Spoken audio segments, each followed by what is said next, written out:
All right, Larry Krueger here at Levi's, brought to you by Pig in a Pickle, the best barbecue in all of Northern California, with a little 49er practice instant reaction, if you will. All right, the big story of the day, Eric Armstead. No.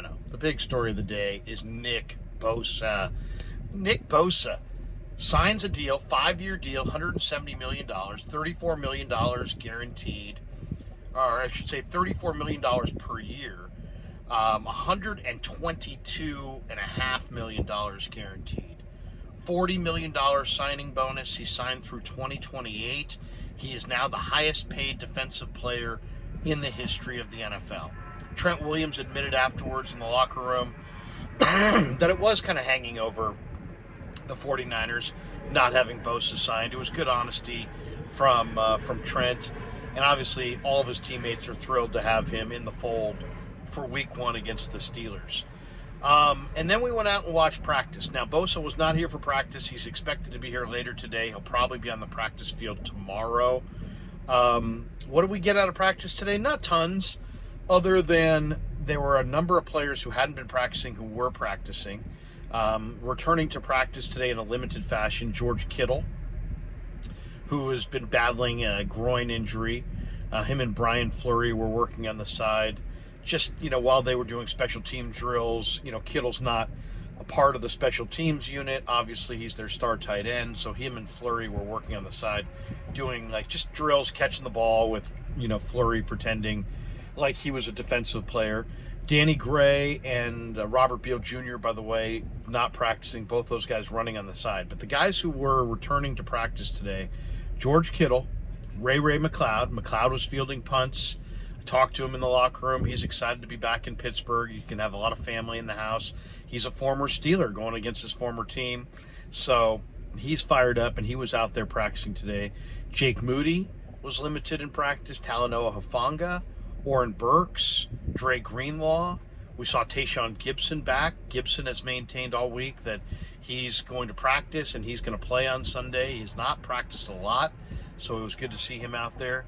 Ty Davis-Price, J.P. Mason, and Elijah Mitchell, all who have been dinged up to some degree in the last few weeks, all out there practicing.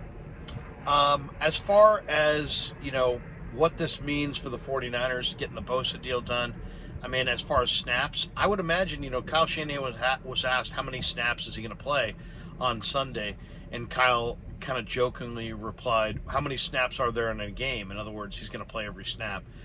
I would say you're probably going to see him right around 35 to 40 snaps. That would be my guess. I don't think Chris ever wants to put him out there more than 60, 70 snaps in a game, period, ever, even if that was the biggest game of the year. And so I would say you're probably looking at 25 to 35 snaps, maybe 40 in that range maximum. As far as what were they working on today at practice, well, I watched some of the offensive line drills. They're working on combo blocks and climbing to that second level and blocking in a coordinated pattern. They definitely were working on some plays that they're going to use Sunday. I'll just leave it at that. I won't say anything.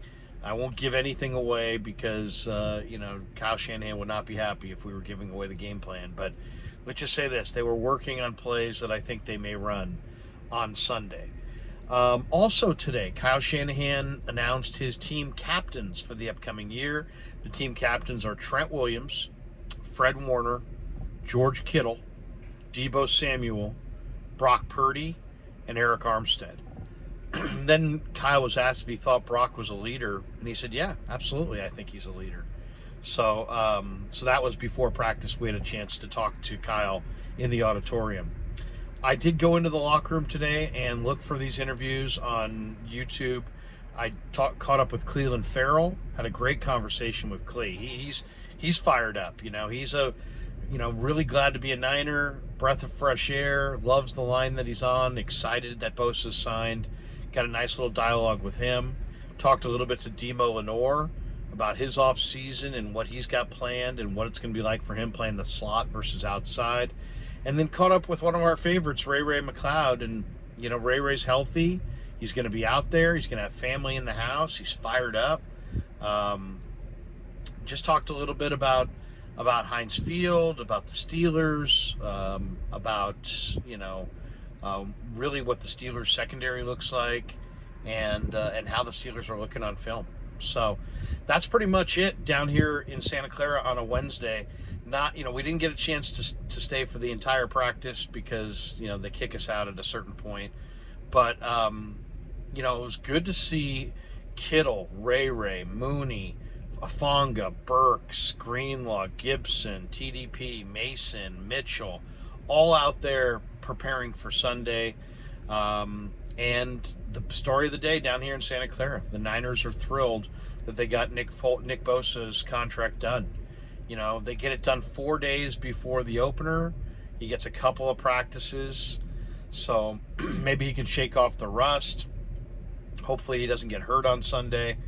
And ultimately, if you said who won, I would say Nick won. The record for guaranteed money was $102 million. And he got $122.5 million guaranteed. So he got $20 million more than what his brother got when he signed his contract. Now, this was an interesting time for the 49ers. If that number had come back and let's say Nick had gotten $105 million guaranteed, would the Niners have saved some money? Yeah, they would have. But they also would have looked really bad for dragging out this contract negotiation with the reigning defensive player of the year and their best defensive player over $3 or $4 million of guaranteed money. The fact of the matter is the guaranteed money, they probably were asking at some point for 130, 140 million, and the Niners were probably offering 110.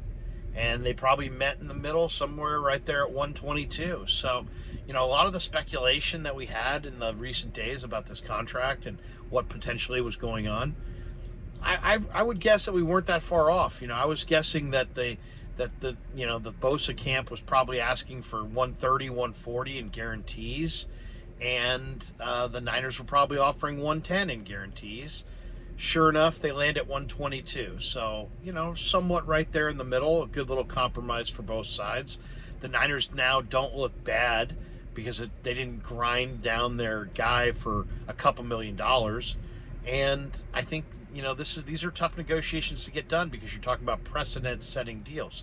And then $34 million a year, the question was he going to get more than Aaron Donald, who got 31 and change per year? But as time goes on, the money always goes up. So you knew it was going to be north of Aaron Donald's $31.5 million average annual value. And sure enough, it was. I'm sure they probably wanted 35. They got 34. So ultimately, it's probably a win for Nick Bosa. So, Bosa's side wins in that they get record-setting average annual value. They get record-setting guaranteed money. He gets a 5-year deal, so at the end of the deal, he's still probably in line for another big payday, a second big contract. The Niners get their guy in here 3-4 days before the game. They can practice him, shake off the rust a little bit, get him, in lockstep with Chris Kocurek and the other defensive ends on the game plan. And, it's a win-win. And the Niners will show up in Pittsburgh on Sunday with Nick Bosa. So, that was the big story down here in Santa Clara. Bosa signs through 2028. He's the highest paid defensive player in the history of the NFL. 5 years, $170 million, $34 million per year, 122.5 guaranteed. All right, thanks to Pig and a Pickle for being the title sponsor of The Krug Show, and thanks to all of you guys for supporting The Krug Show on YouTube.